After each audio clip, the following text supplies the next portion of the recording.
Dari kecil ya kan, gue waktu itu lihat Warren Buffett dia mendapatkan dividen dari Coca-Cola itu lebih besar dibanding semua direksinya yang bekerja seumur hidup.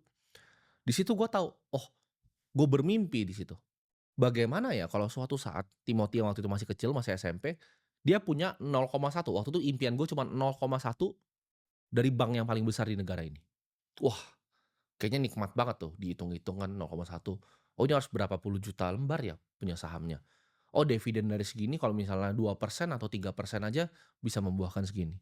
Itu mimpi gue dari gue kecil. Gue nggak pernah mimpi mau pamer ke orang, mau pamerin ini, pamerin itu, enggak. Mimpi gue pengen punya 0,1 dari perusahaan yang besar. Orang miskin itu pakai uang sebagai pelarian gue sebutnya dalam tekanan hidup. Jadi ketika hidup dia dianggap stres, dianggap sulit, uang itu jadi dijadikan pelarian. Oh boleh dong saya self reward, oh boleh dong saya belanjain diri ke saya sendiri, saya pengen deh belanja sepatu yang saya pengen deh belanja tas yang saya pengen deh belanja baju yang saya udah impi-impikan buat saya pamerin di temen lu yang sebenarnya nggak peduli dan malamnya mereka semua udah lupa sama tas baru lu itu. Nggak ada yang peduli.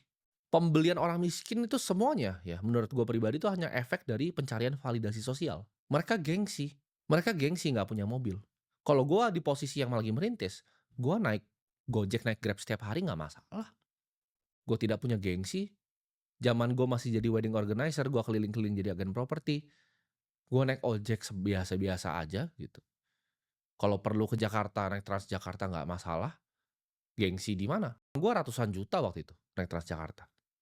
Ya. Ketika gue punya uang, income gue ngomong, bukan aset, income. Gue punya pendapatan 100 juta rupiah di usia yang sangat muda, spending gue itu mungkin lebih kecil dari kalian yang UMR. Itu bukti seberapa kalian banyak gayanya. Karena dari sekian 100 juta yang gue bikin nih, 97 juta, 98 juta kalau bisa, itu gue pakai, gue tanam gitu. Di investasi, baik itu kepemilikan perusahaan, ya kan, baik itu juga Bitcoin.